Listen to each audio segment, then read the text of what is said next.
Bilateral investment treaties is a kind of an agreement between two countries with aims and objects to provide protection to each other's investors. World bank क्या है, इसका क्या function है, हम आज रोज जा रहे होते हैं उसको कर्जा लेने के लिए उससे, तो इसके क्या इम्प्लीकेशंस होते हैं पाकिस्तान पे, क्या असरात इसके पाकिस्तान पे आते हैं। फॉरेन इन्वेस्टमेंट का जो एक सब्जेक्ट है बड़ा अट्रैक्टिव है। हमारा ये कहना गलत होगा कि पाकिस्तान के अंदर इन्वेस्टमेंट नहीं आ रही, पाकिस्तान के अंदर इन्वेस्टमेंट आ रही है, मगर इन्वेस्टमेंट के बाद हमारे यहाँ जो अरबाब इख्तियार लोग हैं ना, वो खामोश होकर बैठ के सो जाते हैं। क्या ये बायलैटरल इन्वेस्टमेंट ट्रीटीज पाकिस्तान के फायदे में होती हैं जनरली, या ये पाकिस्तान के नुकसान में है? Because we have seen many of examples in past. हमारे पास जो इंटरनेशनल पावर प्रोड्यूसर्स हैं वो प्रोड्यूस कुछ नहीं कर रहे, बट गवर्नमेंट उनको डॉलर्स में पैसे दिए जा रही है। पाकिस्तान में कौन से ऐसे कोर स्टैट्यूट्स हैं या कोर लॉज हैं जो कि इन्वेस्टमेंट लॉज को, इन्वेस्टमेंट को रेगुलेट करते हैं? आज गवर्नमेंट कोई पॉलिसी निकालती है, नेक्स्ट गवर्नमेंट कोई आएगी कुछ और पॉलिसी निकाल देगी, यू नेवर नो। आज भी लोग परेशान इसी बुनियाद पे हैं।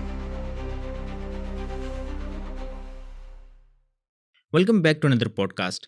किसी भी मुल्क की प्रॉस्पेरिटी के लिए, खुशहाली के लिए सबसे ज़्यादा अहम चीज़ होती है स्ट्रॉन्ग मैशियत। मैशियत कैसे स्ट्रॉन्ग होगी? जब मुल्क में इन्वेस्टमेंट आएगी। लेकिन इन्वेस्टर आने से पहले उस मुल्क से, हुकूमत से एक चीज़ ज़रूर पूछता है और वो कंसिडर करता है कि जनाब आपके पास जो इन्वेस्टमेंट लॉज हैं वो इन्वेस्टर को किस तरह से प्रोटेक्ट करते हैं। पाकिस्तान की इन्वेस्टमेंट लॉज को लेके आज इस पॉडकास्ट पे हमारे साथ जुड़े थे डॉक्टर मोहम्मद खालिद हयात साहब, जो कि एडवोकेट सुप्रीम कोर्ट हैं and he has a PhD in investment laws in Pakistan and comparative analysis. तो आज हमने उनसे जाना इस पॉडकास्ट में कि पाकिस्तान के जो इन्वेस्टमेंट लॉज हैं वो किस तरह, उनका क्या फ्रेमवर्क है, वो किस तरह वर्क करते हैं। इसके अलावा पाकिस्तान के जो ट्रीटीज़ हैं, बायलैटरल इकनॉमिक ट्रीटीज़ हैं दूसरे मुल्कों के साथ, क्या वो पाकिस्तान के फ़ायदे में हैं क्या, या फिर वो नुकसान में हैं। इसके अलावा कौन से ऐसे इंटरनेशनल फोरम्स अवेलेबल हैं कि अगर कोई डिस्प्यूट आता है मुल्कों के दरमियान बायलैटरल ट्रीटीज़ को लेके या फिर इन्वेस्टर्स की किसी प्रॉब्लम को लेके, तो उन्हें कैसे रिजॉल्व किया जा सकता है internationally. So watch this podcast till the end, enjoy. Sir, सबसे पहले बहुत शुक्रिया कि आप तशरीफ़ लाए, आपने वक्त दिया। कैसे मजाज हैं, कैसे चल रही है लाइफ? अल्हम्दुलिल्लाह, थैंक यू हमाद साहब, बहुत शुक्रिया। और मुझे बहुत अच्छा लग रहा है माशाल्लाह। आपका जो प्लेटफॉर्म है उसके ज़रिए मेरा पहला इंटरव्यू है एंड इट्स वेरी नाइस। और हमेशा एकेडमिकली और जो रिसर्च ओरिएंटेड प्रोग्राम्स है, मेरी दिली ख्वाहिश होती है कि मैं वहाँ जाऊँ और पार्टिसिपेट करूँ। सर, नॉर्मली तो हम वकला की ज़िंदगी, खासकर लिटिगेशन वालों की, ये है कि ऑफिस, कोर्ट, घर जाके सो जाना एंड देन रिपीट। सो आपकी इसके अलावा क्या क्या एक्टिविटीज़ हैं, रिक्रिएशनल एक्टिविटीज़ कोई? देखिए, लीगल प्रोफेशन हमारा बड़ा मैं समझता हूँ कि बड़ा एक्टिवली और 24 आवर्स वाला प्रोफेशन है as far as my self is concern. और आप जब तक अच्छे लॉयर नहीं बनते, जब तक कि आप 100% अपना इनपुट ना दें। वकालत के अलावा नॉर्मली अपने आप को इंगेज करने के लिए बहुत सी रिक्रिएशनल एक्टिविटीज़ होती हैं, और that varies from lawyer to lawyer and person to person. कुछ लोग अपने आप को एक्टिव रखने के लिए म्यूज़िक सुनते हैं, कुछ स्पोर्ट्स या जिम ज्वाइन करते हैं, कुछ अपने हल्का अहबाब के अंदर जाने के लिए क्लब वगैरह ज्वाइन करते हैं, कुछ अपनी फैमिलीज़ के साथ आउटिंग पे चले जाते हैं, etcetera. So far is my self in concern, तो मैंने अपनी रिक्रिएशनल एक्टिविटीज़ के लिए जो टाइम भी बचा, मैंने अपने आप को डाइवर्ट किया सिर्फ़ और सिर्फ एकेडमिक पॉइंट ऑफ व्यूज़ के लिए, जिसमें हमने रिसर्च पढ़ना, रिसर्च आर्टिकल्स राइट अप, फिर आगे फर्दर इन्हांसमेंट ऑफ आपकी एजुकेशनल स्किल्स, प्रोफेशनल स्किल्स। जैसे जैसे मैंने कुतुब्बीनी या किताब से शौक़ या किताब से दोस्ती की, तो मुझे हमाद में आपको बताऊं, इतने एवेन्यूज़ खुले जिससे डेफिनेटली फिर मुझे ये पता चला कि यार मैं अपने इस प्रोफेशन के अंदर प्रैक्टिस करते हुए, रहते हुए, क्यों ना हायर क्वालिफ़िकेशन की तरफ जाऊं। सो रिक्रिएशनल एक्टिविटीज़ में भी आप पढ़ते हैं? जी, पूरा दिन रिसर्च वकालत करता में भी हूं। हमने पढ़ना, रिसर्च करना होता। So is it really recreational activity, या वो उसी का ऐड ऑन ही है? डू यू वो consider it as a recreational activity?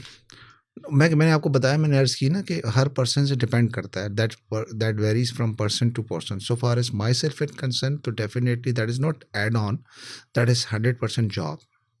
उसमें आपका जो टाइम अगर आपका बचता है, उससे फ़ायदा क्या होता है आपका? रिक्रिएशनल एक्टिविटी के अंदर अगर आप कुतुब-बीनी या किताब पढ़ने का या फर्दर रिसर्च के अंदर इन्वॉल्व होते हैं ना, तो that is ultimately adding up to your professional qualities. That is in one way और the other improving your professional qualities. Professional skills को इम्प्रूव करता है आपको, आपके अंदर मैच्योरिटी आती है, आपके अंदर अपडेशन ऑफ नॉलेज आती है, जो कि ऐड ऑन है डेफ़िनेटली। अच्छा सर, आपने चूँकि पीएचडी भी करके रखा हुआ है, पीएचडी भी किया है, एलएलएम्स भी हैं आपके पास एंड एलएलबी तो है ही है, डेफिनेटली यू आर प्रैक्टिसिंग। सो क्या आपकी एकेडमिक जर्नी रही है और पीएचडी क्या आपने शुरू से सोचा हुआ था कि करना है? क्योंकि चंद एक लोग होते हैं हमारे माशरे में जो कि पीएचडी तक या पहुंच पाते हैं या उसको उस वहाँ तक जाना चाहते हैं। दोनों दोनों सूरतें हैं, कुछ पहुंच नहीं पाते और ज़्यादातर जाना नहीं चाहते, क्योंकि हमारे पास एक बहुत माइनर चंक है पढ़े लिखे लोगों का। सो कैसा रहा पीएचडी तक का सफ़र? क्यों आपने वो पीएचडी किया और क्या सब्जेक्ट था आपका? Hammad, I sometime felt very lucky कि मैंने कभी सोचा भी नहीं था कि अल्लाह पाक मुझे इतनी इज़्ज़त, तकरीम और इतनी हाईएस्ट पेडिस्टल ऑफ क्वालिफ़िकेशंस से नवाजेंगे। तो मेरा जो academic journey that starts from LLB. तो जब हम स्टूडेंट लाइफ में एलएलबी करने जाते थे तो हमारे असातिज़ा कराम थे, तो बड़े रिफाइंड, बड़े पॉलिश्ड जेंटलमैन हुआ करते थे, तो हमें बड़े अट्रैक्ट करते होते थे कि यार ये प्रोफेशन भी है और इस तरह करते, और इनको हम लोग काइंड ऑफ इमिटेट भी करते थे, उनके स्किल्स, उनकी चीज़ें, और हमें एक जुस्तजू होती थी, एक हमें दिलचस्पी होती थी कि यार इनकी पर्सनल लाइफ और इनकी प्रोफेशनल लाइफ के साथ एसोसिएट होकर जुड़ा जाए। एलएलबी किया। एलएलबी करने के बाद डेफ़िनेटली जैसे हर स्टूडेंट, आप खुद भी लॉयर हैं, आपको भी अंदाज़ा हुआ होगा कि जो किताब में हम चीज़ें पढ़ते हैं वो प्रैक्टिकल लाइफ में नहीं होती, और हर लॉ स्टूडेंट सबसे पहले अपनी प्रोफेशनल करियर का आगाज़ लोअर कोर्ट से करता है। तो लोअर कोर्ट्स में हम गए तो वहाँ ऑल टुगेदर डिफरेंट एनवायरनमेंट देखा, इंफ्रास्ट्रक्चर की कमी देखी, चीज़ें देखी, बेसिक फैसिलिटीज़ अवेलेबल नहीं थी। बहरहाल आपके जो इतने बड़े बड़े ड्रीम्स थे जिसको आपने सोचा था कि दैट अल्टीमेटली कम ट्रू, वो फॉल अपार्ट होते हैं। तो डेफिनेटली आप हमने अपने आप को समेटा, चले आगे बढ़े, हिम्मत नहीं हारी, उसी जो स्किल्स थे यूटिलाइज़ करते हुए जो सीखा था हमने लॉ कॉलेजेस के अंदर उसको फर्दर इम्प्रूव किया हमने। तो 2004 के अंदर 2002, 3 और 4 ये हमारे लॉ थे, ये लॉ का पीरियड था। वो किया, वो करने के बाद हमने प्यूपिलेज की। प्यूपिलेज करने के बाद अल्टीमेटली लॉयर बने। मगर एक अजीब सी एक सिलसिला ज़हन में था। मेरा हमेशा से कुतुब बीनी की तरफ बड़ा लगाव था। किताबें पढ़ना, समझना, लिखना, उनके नोट्स बनाना, साथ साथ में सेल्फ इम्प्रूवमेंट की बुक्स पढ़ना, अपने आप को देखना, फर्दर एनहांस करना, वो मेरी अंदर से यानी कि इन डेप्थ एक समझ लें कि नेचुरल बॉर्न ट्रेट था। तो वो मुझे किताबों की तरफ ज़्यादा अटैच करता चला गया। एलएलबी करने के बाद जब मैं वकील बना, वकील बनने के बाद मैंने first time masters MA political science में किया। फिर मैंने second masters MA international relations के अंदर किया। फिर मैंने एमए इकोनॉमिक्स किया।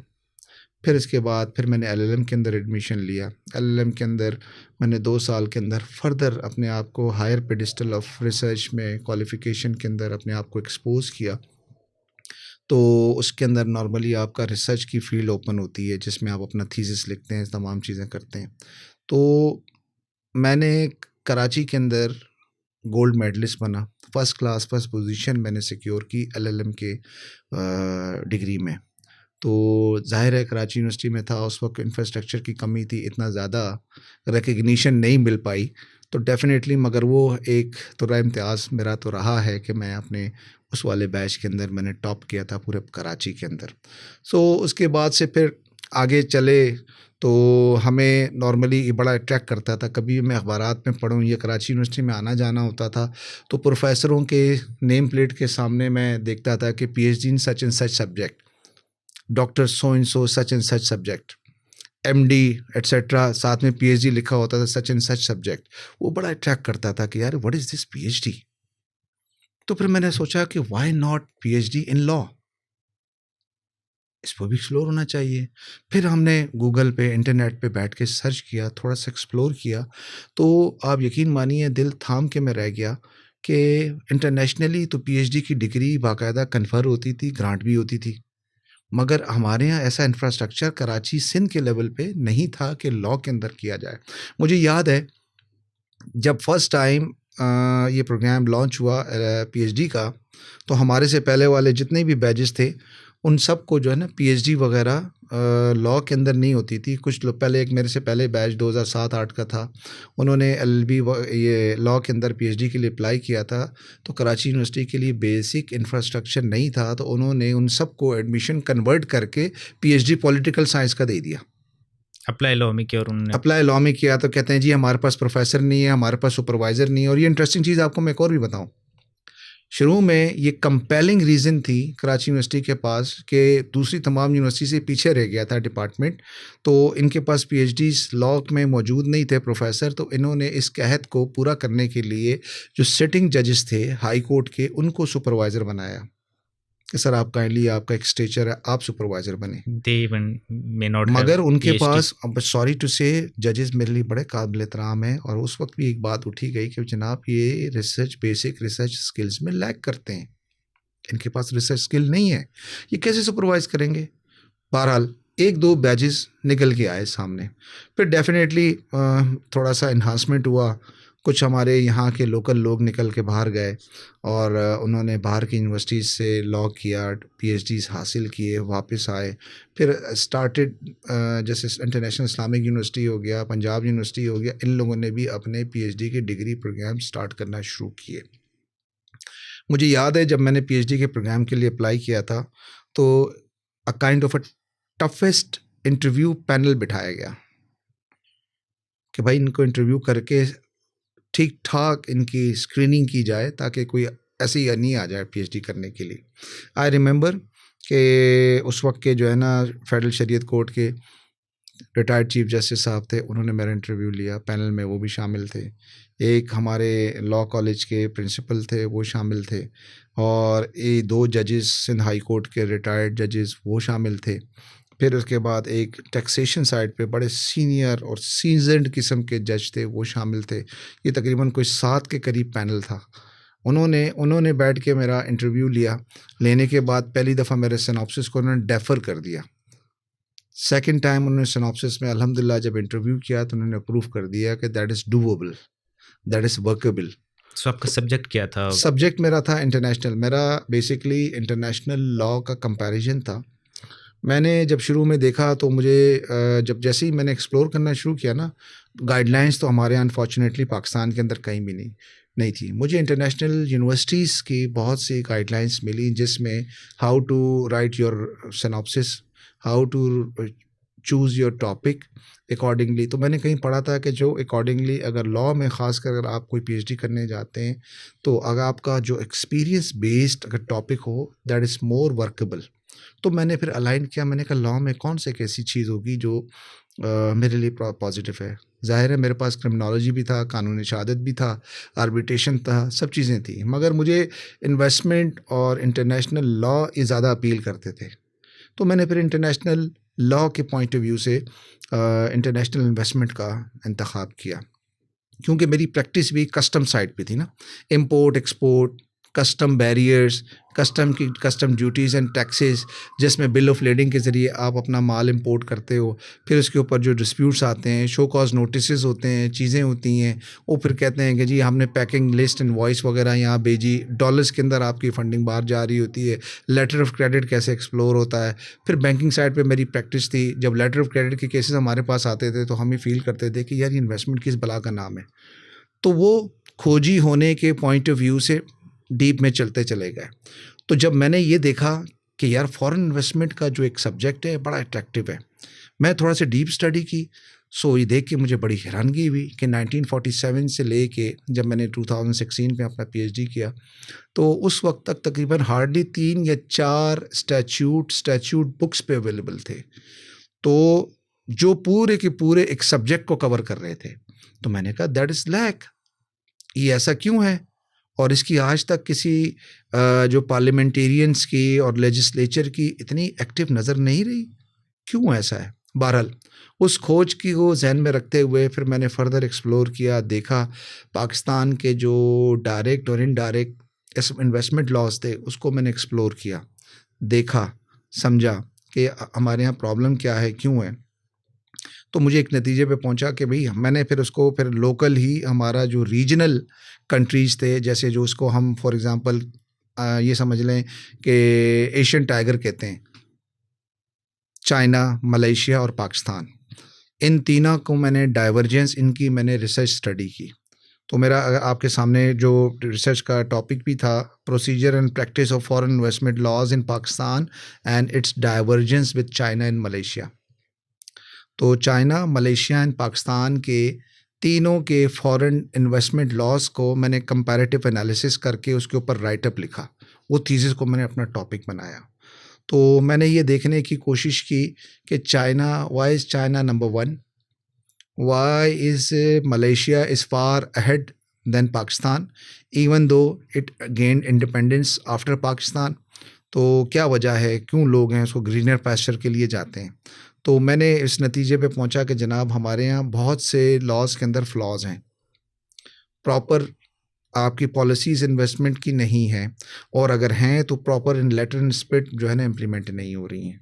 तो बहरहाल उसकी खोज में लगते हुए फिर बैठ के मैंने पूरा थीसिस लिखा, चाइनीज़ की इन्वेस्टमेंट लॉज, उनकी बायलैटरल इन्वेस्टमेंट ट्रीटीज़, मलेशिया की और पाकिस्तान की हमने स्टडी करते हुए फिर मैंने पूरा थीसिस कंप्लीट किया 2016 कहाँ पे में। वो हमसे ज़्यादा बेहतर हैं? क्या ऐसी चीज़ है, क्या उनके पास कोई बहुत एक्स्ट्रॉर्डिनरी लेजिस्लेशंस हैं कि वो फॉरेन इन्वेस्टमेंट को ज़्यादा अट्रैक्ट करते हैं, या कि जस्ट वो इम्प्लीमेंटेशन पे थोड़ा सा उनका ज़्यादा फोकस्ड है, या कहाँ वो बेहतर हैं दोनों कंट्रीज़ के? पाकिस्तान वो काम नहीं कर पा रहा, इन्वेस्टमेंट नहीं आ रही पाकिस्तान में, बट उनके पास जा रही है, रीजन सेम है। हमारा ये कहना गलत होगा कि पाकिस्तान के अंदर इन्वेस्टमेंट नहीं आ रही।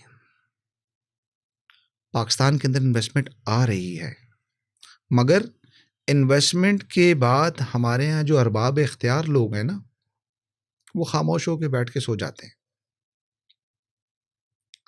दूसरी चीज़, हमारे यहाँ जो रिसर्च है ना, R&D, रिसर्च एंड डेवलपमेंट का जो कंसेप्ट है वो नहीं पाया जाता, उसकी आबियारी नहीं की जा रही। गवर्नमेंट्स की प्रायोरिटीज़ नहीं है, पॉलिसीज़ तो बना लेते हैं, उनको लेटर एंड स्पिरिट इम्प्लीमेंट नहीं करते। इन्वेस्टमेंट पॉलिसीज़ तो आपको पता है 2013 उसके बाद वाली पॉलिसीज़ भी आई हैं, मगर उनको गवर्नमेंट की प्रायोरिटीज़ नहीं रही। गवर्नमेंट के ऑफिशियल्स की कभी भी, किसी भी गवर्नमेंट्स की, मैं किसी का नाम नहीं लेता, अगर आप देखें 1947 से आज तक तकरीबन 49 से 60 के करीब बायलैटरल इन्वेस्टमेंट ट्रीटीज़ पाकिस्तान मुख्तलिफ कंट्रीज़ के साथ साइन कर चुका है। और ये आपको पता होगा कि हम लोगों ने, ये पायनियर कंट्री था कि बायलैटरल इन्वेस्टमेंट ट्रीटी का जो कंसेप्ट था पाकिस्तान की साइनिंग से स्टार्ट हुआ। सर, बिफोर मूविंग फॉरवर्ड मैं अपने व्यूअर्स के लिए जानना चाहूँगा, आप काइंडली थोड़ा सा ये बायलैटरल जो ट्रीटीज़ हैं, इन्वेस्टमेंट ट्रीटीज़, इनको थोड़ा सा एक्सप्लेन करें, then you may continue with.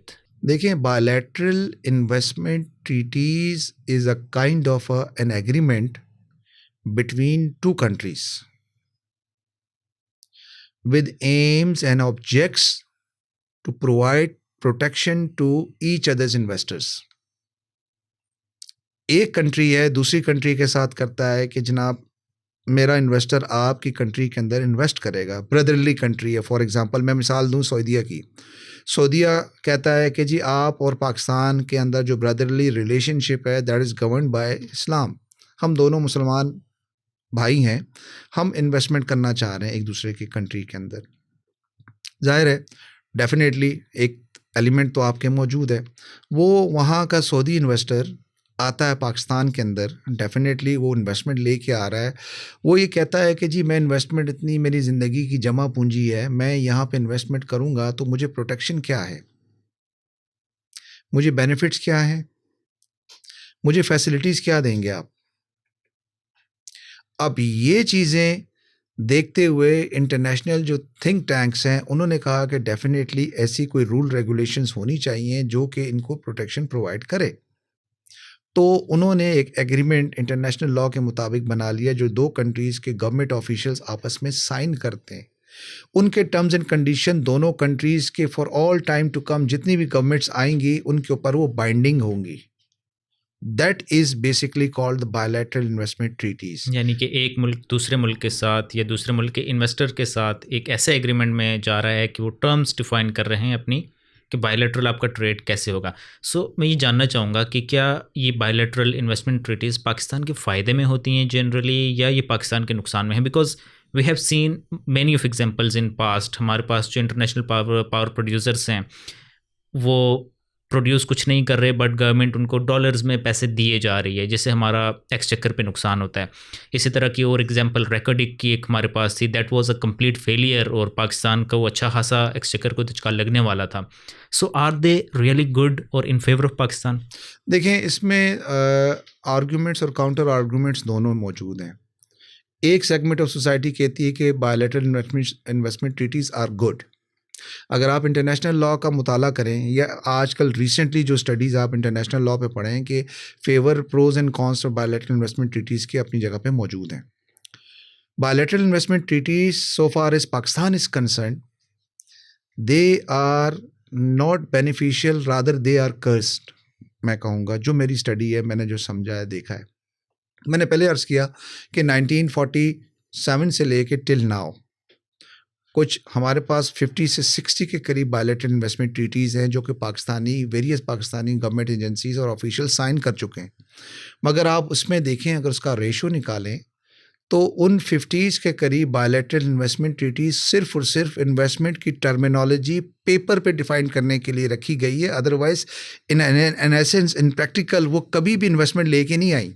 और अगर वो आई हुई हैं हमारे यहाँ थर्ड वर्ल्ड कंट्रीज़ के अंदर, एक बाहर का इन्वेस्टर ये सोच के आता है कि मेरा इंडस्ट्री को top of the notch 5 star facilities provide होंगी यहाँ पे। अब आप इमेजिन कर सकते हैं कि थर्ड वर्ल्ड कंट्रीज़ के अंदर इतने पैसे हैं, चीज़ें हैं, इंफ्रास्ट्रक्चर है। पाकिस्तान की मिसाल ले लें, जहाँ एनर्जी क्राइसिस है, पढ़ी लिखी लेबर नहीं है आपके पास, हर साल फ्लड्स आ जाते हैं। इंडिया पाकिस्तान का जो है ना, टेंशन का इशू रहता है सारी ज़िंदगी। यहाँ पे फोकस नहीं है चीज़ें, यहाँ पे आपके लड़ाई झगड़े हैं, यहाँ पे मामलात हैं, यहाँ पे सेक्टरिज्म है।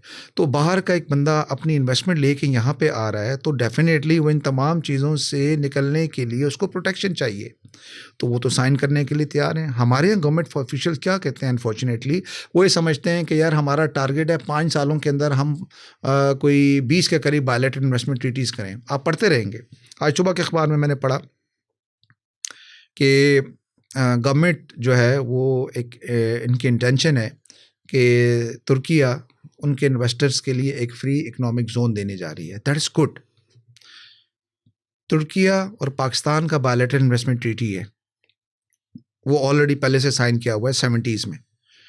अब फॉर एग्जांपल इन्होंने ये बात कही, अब तुर्किया का कोई इन्वेस्टर आता है या इन्वेस्टमेंट लेके, तो डेफिनेटली अगर मैं कहूँ कि फर्टिलाइज़र इंडस्ट्री लगाता है, फैक्ट्री लगाता है, फर्टिलाइज़र इंडस्ट्री के लिए आपके पास एनर्जी होनी चाहिए, बिजली होनी चाहिए, आपके पास लैंड होनी चाहिए, आपके पास लेबर होनी चाहिए। वो ऐसी जगह पे जाके लगाएगा जहाँ पे खेती बाड़ी हो, ज़्यादा हो, प्राइम तादाद में हो। फिर वो 1 साल गुजर जाता है, 1 साल गुजरने के बाद फिर हमारे यहाँ वो फ्लड के सूरत हाल हो जाती है, ना हमारे पास डैम्स हैं ना और कुछ है। अल्टीमेटली जहाँ पे उसने फैक्ट्री लगाई हुई थी पूरी की पूरी सबमर्ज हो जाती है पानी में, उसको नुकसान हो जाता है, इलेक्ट्रिक अप्लायंसेस जल जाती हैं, मशीनरी तबाह हो जाती है, जंग आलूद हो जाती है। तो वो अल्टीमेटली क्या करेगा, वो यही करेगा, वो क्लेम गवर्नमेंट ऑफ पाकिस्तान के ख़िलाफ़ फाइल करेगा कि जनाब इन्होंने एडवोकेट प्रोटेक्शन प्रोवाइड नहीं की, जिसकी बुनियाद के ऊपर मेरे 50 लाख या 1 करोड़ US डॉलर का नुकसान हो गया मुझे, तो मुझे कंपनसेशन प्रोवाइड किया जाए, अलॉन्ग विद मुझे मेंटल टॉर्चर या दूसरा agony, business loss, reputational loss वगैरह वो भी दिए जाएँ डैमेजेस की मद में। तो ये हमारे लिए नुकसानदेह है। ये आपने जो अपने आर्गूमेंट्स में पहले जो हमारे डिस्कशन में रहा, रेकोडेक के मंसूबे की बात की, वो क्या था? वो यही था, एक ऑस्ट्रेलियन कंपनी को एक मैं इसके सर कंप्लीट आपसे फैक्ट्स, मतलब जो जनरल बेसिक फैक्ट्स हैं वो मैं जानना चाहूँगा व्यूअर्स के लिए, कि व्हाट वाज रेकोडेक, क्या उसमें बेसिक मसला क्या था और एग्रीमेंट क्या था? देखें, ऑस्ट्रेलियन कंपनी एक ऑस्ट्रेलियन गोल्ड माइनिंग कंपनी थी। हमारे यहाँ बलूचिस्तान का, सबसे पहले आप आएँ बलूचिस्तान पे। बलूचिस्तान के बारे में कहा जाता है, बलूचिस्तान हमारे यहाँ वो सूबा है जो कि एक इंटरनेशनली तौर पे ज्योग्राफिकली एक ऐसी लाइन पे वाक़ हैं जहाँ पे कॉपर और गोल्ड के बड़े रिज़र्व्स मौजूद हैं। तो बलूचिस्तान गवर्नमेंट ने अपने बेसिस पे एक टेंडर दिया इंटरनेशनल कंपनी को कि भई हम लोग we are lacking in basic facilities in mining, तो हमें काइंडली वहाँ से ये एक्सप्लोर करके आप एक अमाउंट ऑफ आप ले जाएं और बाद में कुछ चीज़ें हमें दे दें। तो कंपनी ने कहा कि ठीक है, इन्वेस्टमेंट हमारी, डॉलर्स हमारा, लेबर हमारी, सब चीज़ें हमारी मौजूद हैं, तो हम क्यों ना इसमें 70% या 75%, मैं एक एग्जांपल दे रहा हूँ आपको, वो टेंडर डॉक्यूमेंट्स के चीज़ें अलग हैं, हम वो ले लेंगे, बाकी 25% हम आपको देंगे। अब उससे हुआ क्या कि 75% का जो वो उन्होंने अपनी ऑपरेशन स्टार्ट करके ले जाना शुरू किया, तो हमारे यहाँ मीडिया में, चीज़ों में, सिविल सोसाइटी ने ऑब्जेक्शन रेस करना शुरू कर दिए कि हमारे रिजर्व्स डिप्लीट हो रहे हैं, ये तो बाहर की कंपनियाँ लेके जा रही हैं। तो उसके ऊपर फिर जो है उस वक्त के सुप्रीम कोर्ट ने सो मोटो लिया। सो मोटो लेने के बाद फिर वो डेफिनेटली उसमें ये बात भी आई कि आया कि Balochistan government which is the provincial government is competent to grant the licence to international company और नॉट। ये क्वेश्चन रेज हुआ, डिस्कशन हुए, केस लॉ हुआ, सुप्रीम कोर्ट के मैटर के अंदर वो लैंड अप हुआ, अल्टीमेटली उसको स्क्रैप कर दिया गया कि नहीं कर सकते, नहीं कर सकते, बंद हो गया। हर जगह खुशी मनाई गई, सब कुछ हुआ। तो जो कंपनी थी, इन्वेस्टमेंट कंपनी थी, वो जो कंपनी वहाँ पे नहीं बैठी, उन्होंने जो बायलैटरल इन्वेस्टमेंट ट्रीटीज़ के प्रोविजंस को इन्वोक करते हुए international forum, international centre for settlement of investment dispute, जो कि under the umbrella of world bank काम करती है, वहाँ पे अपना क्लेम फाइल कर दिया उस बायलैटरल इन्वेस्टमेंट ट्रीटीज़ के प्रोविजंस को इन्वोक करते हुए। गवर्नमेंट ऑफ पाकिस्तान के ऑफिशियल्स को नहीं पता, फाइलें क्लोज हो गई, सब ने कहा सुप्रीम कोर्ट का ऑर्डर आ गया। 2 महीने बाद या 4 महीने बाद या कोई स्पेसिफाइड पीरियड के बाद पता ये चलता है कि जो प्रोसीडिंग जो इंटरनेशनली फाइल की गई थी वो एक्सपार्टी हो गई और एक large amount along with compensation and और एटसेट्रा गवर्नमेंट ऑफ पाकिस्तान के खिलाफ जो इन्वेस्टमेंट कंपनी थी वो क्लेम जीत गई। उन्होंने एग्जीक्यूशन प्रोसीडिंग फाइल की। एग्जीक्यूशन प्रोसीडिंग के अंदर जब फर्स्ट टाइम नोटिस आता है गवर्नमेंट ऑफ पाकिस्तान का, उसमें उन्होंने कहा कि सच एंड सच अमाउंट में, सच एंड सच टाइम में आप ये अमाउंट जो डिक्रिटल अमाउंट है ये पे करें, और अगर आप पे नहीं करते तो देन आपका इंटरनेशनल जो आपके एसेट्स हैं उसको हम अटैच करेंगे।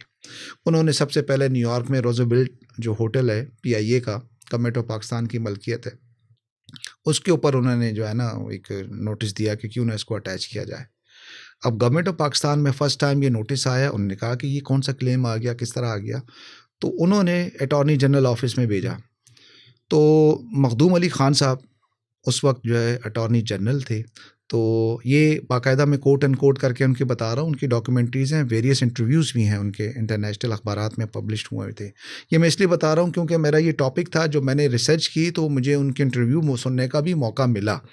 तो ज़ाहिर बात है वो पैट्रियाटिक पाकिस्तानी थे, तो एक पॉइंट ऑफ व्यू से उन्होंने ये बात एक्सप्रेस की और ये कहा उन्होंने कि जनाब जब वो नोटिस मेरे पास हैंडओवर किया गया बायलैटरल इन्वेस्टमेंट ट्रीटीज़ के, तो मुझे रिक्वेस्ट की गई कि यार अभी कौन सी अटैचमेंट होने जा रही है, किस लॉ के तहत होनी जा रही है। तो हमने वो देखा, थोड़ा सा हमने भी पढ़े लिखे, देखा, आगे एक्सप्लोर किया बायलैटरल इन्वेस्टमेंट ट्रीटीज़ का, तो हमने अपने ऑफिसर्स वगैरह को कहा, बताया, तो पता ये चला कि जनाब कि ये क्लेम ऑलरेडी फाइल होकर डिक्री हो चुका है और हमारी ये property at the verge of auction होने जा रही है। और बेसिस क्या था? बेसिस वही जो है ना, जो एग्रीमेंट था जो कि बलूचिस्तान गवर्नमेंट ने लाइसेंस के ज़रिए उसको दिया था। तो उन्होंने फिर फटाफट उसके लिए बात करते हुए अपनी प्रोसीडिंग्स को स्टार्ट किया, फिर डेफिनेटली वहाँ जाके बताया चीज़ें की। वो एक पूरी काइंड ऑफ अनदर स्टोरी है जिसके ऊपर पूरी एक पॉडकास्ट की जा सकती है। तो उन्होंने एक बात बड़ी इंटरेस्टिंगली कही कि मुझे आज भी वर्ड्स मखदूम अली ख़ान साहब की याद हैं कि the signing of the bilateral investment treaties are a kind of ceremonial gestures, they are done by the government officials to just seek the publicity in the public. जो बायलैटरल इन्वेस्टमेंट ट्रीटीज़ मतलब ceremonial gesture के तौर पे sign होते थे, हमारे यहाँ governments करती क्या है, मीडिया के नुमाइंदों के सामने आवाम को बताने के लिए हम इतना इन्वेस्टमेंट लेके आ रहे हैं, सब कुछ कर रहे हैं। उन्होंने ये बात कही कि जनाब जब हमने खोल के वेरियस बायलैटरल इन्वेस्टमेंट ट्रीटीज़ को पढ़ना शुरू किया तो हमारे पैरों के नीचे ज़मीन निकल गई कि इतने ज़्यादा सख्त किस्म के क्लॉजेस इन इन्वेस्टमेंट ट्रीटीज़ के अंदर मौजूद हैं, और इतने बड़े बड़े ऑफिशियल्स, ब्यूरोक्रेट्स वगैरह, उन्होंने इनको पढ़ने की ज़हमत नहीं की, इनको रिव्यू करने की ज़हमत नहीं की। और अगर फॉर एग्जांपल हम टाइम एंड अगेन लोगों के सामने जाके कहते हैं कि सर अब हमारा जो कंट्री है इतना फीजिबल है इन्वेस्टमेंट के लिए, आप आके यहाँ इन्वेस्टमेंट करें, यहाँ पे आप ज़्यादा से ज़्यादा अपना बेनिफिट्स रीप करें, तो ये तो उल्टा हमारे गले में पड़ेगा। तो हमारे यहाँ लार्ज जो हमारे यहाँ नेशनल एक्सचेकर के ऊपर ये bilateral investment treaties rather investment लाने के बजाय जो बचा कुचा डॉलर्स आता है ज़र मुबादला की शक्ल में, वो एट स्टेक है। तो अब यहाँ पे हमारा टेक्निकली मैं आपको बताऊं, जो बायलैटरल इन्वेस्टमेंट ट्रीटी का जो पैटर्न है, या जो बेसिकली जो इसका जो फार्मूला है, या जिसकी बेसिस के ऊपर बायलैटरल इन्वेस्टमेंट ट्रीटीज़ ड्रॉ होती हैं, वो अमेरिकन मॉडल है। What is that? American model मतलब आप एग्रीमेंट बनाते हो ना, एक टेम्पलेट होता है। अब आप टेम्पलेट लेते हो, फॉर एग्जांपल आप कहते हो कि जी इन्वेस्टमेंट एग्रीमेंट मैं बनाता हूँ। आप किसी लॉयर के पास गए, आपका इन्वेस्टर, सर मुझे एक इन्वेस्टमेंट एग्रीमेंट बनाना है। आप बोलेंगे ठीक है, what are the terms and condition.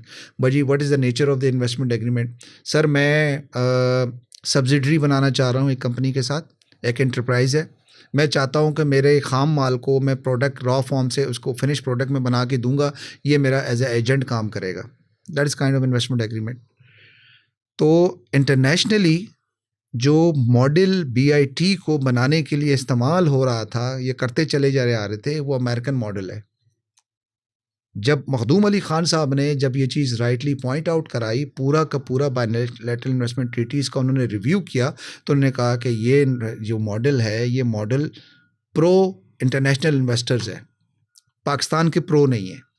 फिर उन्होंने इंडिया की फॉरेन इन्वेस्टमेंट लॉस को पढ़ा, 2-3 हमारे जो ब्रदरली स्टेट्स हैं उनके इन्वेस्टमेंट जो इन्वेस्टर्स थे इन्वेस्टमेंट लॉस को पढ़ा, तो पता ये चला कि वो अपने अपने मॉडल बीआईटी मॉडल्स, इनको technical international language international law की लैंग्वेज में बीआईटी मॉडल्स कहते हैं। वो बीआईटी मॉडल्स को उन्होंने फॉलो किया कि यार वो अपने फॉलो कर रहे हैं तो पाकिस्तान भी अपना बनाए। पाकिस्तान क्यों नहीं बनाता? इन्होंने गवर्नमेंट ऑफ पाकिस्तान के ऑफिशियली एक बयान जारी कर दिया तमाम मिनिस्ट्रीज़ को, एजेंसीज़ को, कि आइंदा के बाद कोई भी बायलैटरल इन्वेस्टमेंट ट्रीटीज़ का कोई ड्राफ्ट किसी भी कंट्री से साइन होने आए, जब तक के लॉ मिनिस्ट्री उसको वेट करके ओके नहीं करेगी, कोई भी साइन नहीं करेगा। उस वक्त की गवर्नमेंट ने इन्होंने एलामिया जारी कर दिया। मीनवाइल वो डेलिब्रेशन जो है ना बीआईटी मॉडल की होती गई, और आई थिंक वो बीआईटी मॉडल का जो ड्राफ्ट है अभी भी अंडर डेलिब्रेशन है, और फाइनली मेरे ख्याल में हो गया होगा वो। तो वो सहरा भी फिर ये जाके तकरीबन कोई 60-70 सालों के नुकसान के बाद हम लोगों ने ये चीज़ अडॉप्ट की है। तो सवाल वहीं पे कि बीआईटीज़ हमारे लिए फ़ायदेमंद हैं या नुकसानदेह हैं? फ़ायदेमंद कम है एज़ कम्पेयर टू नुकसानदेह ज़्यादा हैं, कंसिडरिंग आवर सर्कमस्टांसेस। Yes. इसी तरह से सर एक इंटरनेशनल पावर प्रोड्यूसर्स कंपनीज़ जो हैं, पावर प्रोडक्शन कंपनीज़ जिनके यहाँ पे प्रोजेक्ट्स लगे हुए हैं, बिजली के बिलों में जो हम पावर की प्रोडक्शन के मद में जो उन्हें पैसे देते हैं, इस पे भी एक बड़े सवालात उठाए जाते हैं कि ये शायद पाकिस्तान के फेवर में नहीं है, और वो without producing anything they are just getting the dollars. So इसमें क्या सच्चाई है, और ये क्या, इसके क्या सर्कमस्टांसेस हैं? देखें आईपीपीज़ जो हैं बेसिकली वही बात यही है कि बाहर के लोग हैं, एक्सपर्टीज़ उनके पास मौजूद हैं, ये वही 70 साल 60 साल की बीआईटीज़ के शाखसाना ही हैं। वो आते हैं, इन्वेस्टमेंट कर देते हैं, मुख्तलिफ लॉज में ऐसी प्रोटेक्शन प्रोवाइड कर दी जाती हैं। हमारे यहाँ लाहला महला ला महला वो इस ख़यालात में पड़े हुए होते हैं कि हमारे यहाँ लार्ज अमाउंट ऑफ चंक है, और हम सिंसियरिटी की किसी की बात नहीं करते। हम सिर्फ ये कहना चाह रहे हैं कि सिंसियरिटी भले मौजूद होगी कि साइन कर देते, इन्वेस्टमेंट आएगी। अब आप हुकूमत करके चले गए, अब आपको नहीं पता डाउन द लेन 5 साल के बाद दूसरी गवर्नमेंट आएगी, ये पता नहीं कब जाके बायलैटरल इन्वेस्टमेंट ट्रीटी से एक और डिस्प्यूट अराइज होकर सर पे आके बैठ जाएंगे, कर लेंगे। आज भी जो IPPs इतनी महंगी बिजली फराम कर रहे हैं, वो जो एग्रीमेंट्स पुराने होते चले गए हैं उनका शाखसाना है। अब गवर्नमेंट ऑफ पाकिस्तान के साथ वो एग्रीमेंट्स तो हुए हुए, अब गवर्नमेंट ऑफ पाकिस्तान यूनिलैटरली उन एग्रीमेंट्स को टर्मिनेट नहीं कर सकती, और बिल फर्ज यूनिलैटरली टर्मिनेट कर दिए तो क्या होगा? डिस्प्यूट अराइज होंगे। कंपनसेशन के लिए वो जो इंटरनेशनल प्रोड्यूसर्स हैं, not international producer, I will say international investors, वो बाहर जाएंगे, मुख्तलिफ प्लेटफॉर्म से पाकिस्तान के ख़िलाफ़, गवर्नमेंट ऑफ पाकिस्तान के ख़िलाफ़ केसेस फाइल करेंगे। जब केसेस फाइल करेंगे तो डेफिनेटली वहाँ वाली गवर्नमेंट या कोर्ट ये कहेगी कि जनाब यू आर एट फॉल्ट, आप यूनिलैटरली कैंसिल नहीं कर सकते, मगर एटलीस्ट एग्रीमेंट को कंप्लीट होने का टाइम पूरा करें। सर यहाँ पे मैं आपसे, देखें प्रॉब्लम्स तो सबको पता है, आपको भी, मुझे भी, शायद एक आम आदमी को भी, but you are a lawyer, investment lawyer, आप इन्वेस्टमेंट को समझते हैं। अगर आपको मौका दिया जाए कि पाकिस्तान को इन एग्रीमेंट से निकालना है तो कैसे निकाला जा सकता है? पाकिस्तान इनसे जान कैसे छुड़ा सकता है? देखें, सबसे पहले जो प्राइम एंड इम्पोर्टेंस टास्क है वो अपना BIT मॉडल बनाना। नहीं, वो तो सर नए एग्रीमेंट्स के लिए होगा। मैं उसी में अर्ज़ करूं, पहला तो आप कम से कम बॉटल नेक क्रिएट करें ना फ्यूचर के लिए। एक आप पॉलिसी बना लें गवर्नमेंट लेवल पे, इन्वेस्टमेंट पॉलिसी में, कि जनाब पाकिस्तान का अपना BIT मॉडल फॉलो होगा for all time to come. बाकी हिस्ट्री में 60-70 के करीब जो भी BITs हुई हैं, BITs के अंदर मैं बताऊं हमाद आपको, एक कंप्लीशन क्लॉज होती है कि ये BITs such and such period तक रहेगा, इसका पीरियड, फिर उसके बाद ये रिन्यू होगा। उसको वन वे और दी अदर कंप्लीट होने दें।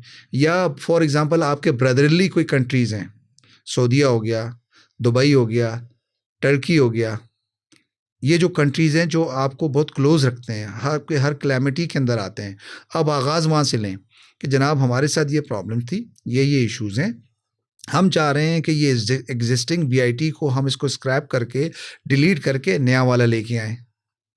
तो नए वाला जब एग्रीमेंट वो राज़ी हो जाएं तो नए BIT मॉडल पे आप उसको कन्वर्ट कर दें। आहिस्ता आहिस्ता करते हुए जो आपके पास बड़े हॉस्टाइल कंट्रीज़ हैं, जो नहीं चाहेंगे, एग्रेसिव हैं अपने इन्वेस्टर्स को प्रोटेक्ट करने के लिए, तो उनकी कंप्लीशन का इंतज़ार करें। अगर आप ज़्यादा फोर्स करके यूनिलैटरली कैंसिल करेंगे या you regal out from that bilateral investment treaty, तो क्या होगा? क्लेम्स आपके ऊपर आना शुरू हो जाएंगे। तो ये एक ऐसी चीज़ है, 60 साल की, जाहिर बात है डेफिनेटली हर कोई सीखता है अपने एक्सपीरियंस से।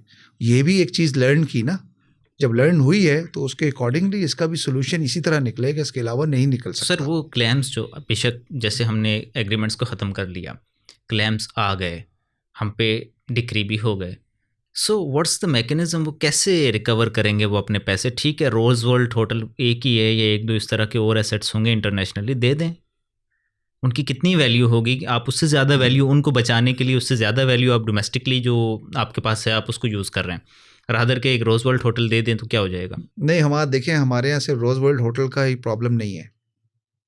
हमारे यहाँ गवर्नमेंट ऑफ पाकिस्तान के वेरियस कंट्रीज़ के अंदर एसेट्स हैं, रिजर्व्स हैं। उन रिजर्व्स को, एसेट्स को डेफिनेटली कहीं ना कहीं अटैच हो जाना है। और मैं आपको बता दूं, let me tell you, Geneva convention के मुताबिक ICSID international centre for settlement of investment dispute के बाद बड़े लार्ज पावर हैं, वो कहीं भी बैठ के जस्ट लाइक अ कोर्ट, अगर आप देखें ना, अगर आप डिक्री मैं लेते इस हो, पे भी आपसे जानना चाहूँगा whether it is binding on Pakistan, इसके क्या पावर्स हैं, बाइंडिंग है हम पे या नहीं? आप अपनी बात काइंडली कंटिन्यू करके इसका भी मुझे जवाब दे दें। जी बिल्कुल है, ये बिल्कुल बाइंडिंग है। मैं अपने पहली बात उसको कंप्लीट कर लूँ, उसके बाद देखें, आपका ये कन्वेंशन के मुताबिक लेट्स से कि कोर्ट है, कोर्ट की अगर आप डिक्री लेते हैं, डिक्री लेने के बाद आप क्या करते हैं? एग्जीक्यूटिंग कोर्ट के पास जाते हैं ना। एग्जीक्यूटिंग कोर्ट क्या बोलती है? I will follow the decree whether it is rightly passed और रॉन्गली पास। मैं लेटर ऑफ रिस्पेक्ट के अंदर इसको इम्प्लीमेंट करूँगी, ऐसा ही है ना। तो क्लेम डिसाइड हो गया, ख्वाह कंटेस्टिंग क्लेम है या एक्स पार्टी क्लेम है, वो अल्टीमेटली डिसाइड होने के बाद वही कोर्ट कहेगी कि जनाब we have no choice but to pay for that claim, otherwise we going to attach और ऑक्शन योर एसेट्स। ये ऑप्शन उनके पास रहता है। अब वो जापान के अंदर कोई प्रॉपर्टी है, यूएस के अंदर कोई प्रॉपर्टी है, स्विट्ज़रलैंड के अंदर है, यूके के अंदर है, वो करती है। और अगर फॉर एग्जांपल आप नहीं पे कर सके तो आपको इंटरनेशनली बैंकरप्सी का सामना करना पड़ेगा।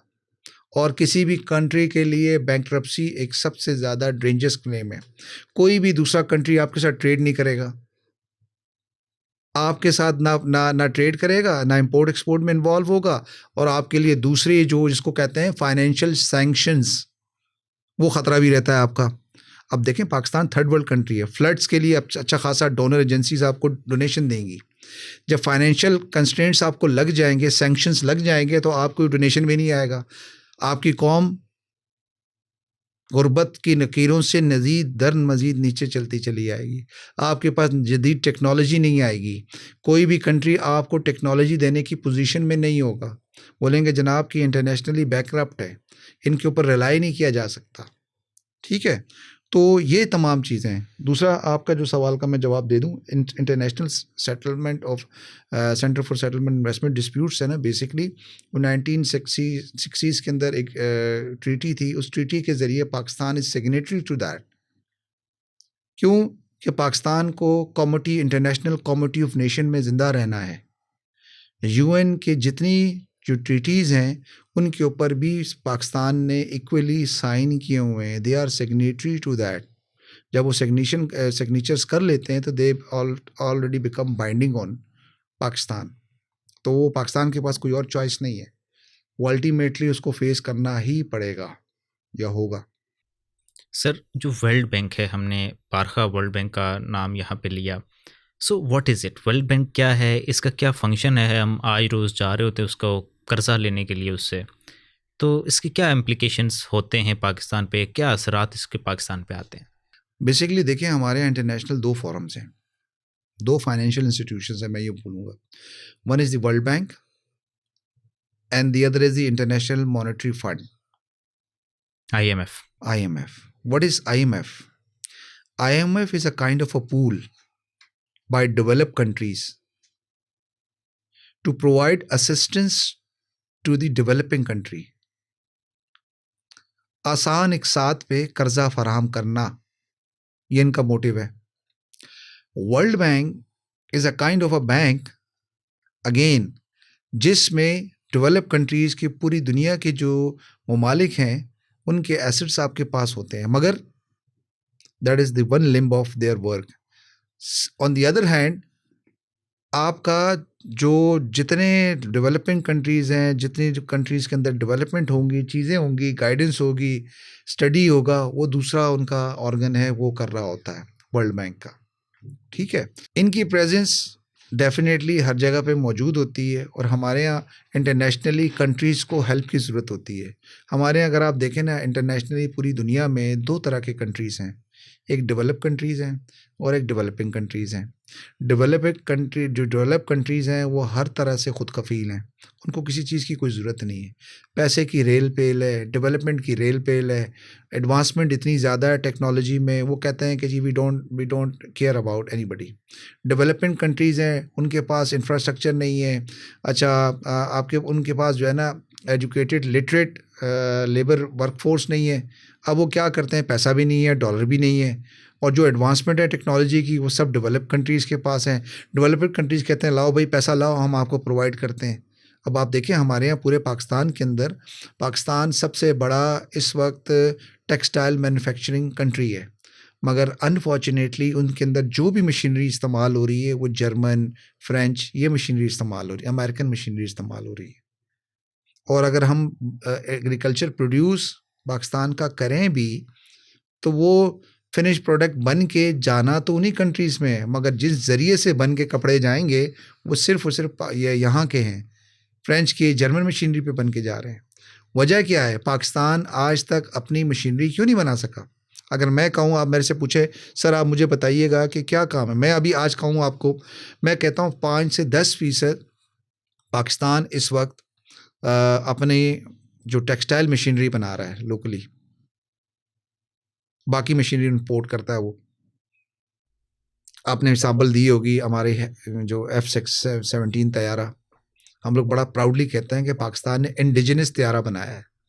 भाई टेक्नोलॉजी चाइना की है, टेक्नोलॉजी आपकी नहीं है, R&D आपकी टेक्नोलॉजी नहीं है। आपका R&D नहीं है, वो उन्होंने आपकी हेल्प की है, आपको हेल्प करके यहाँ पे ला के आपका किया है। देखिए इंडिजिनस अपनी जहन की कोई इख्तरा, कोई आइडिया आपका उस वक्त होता है जब आपकी वो चीज़ अपनी होती है।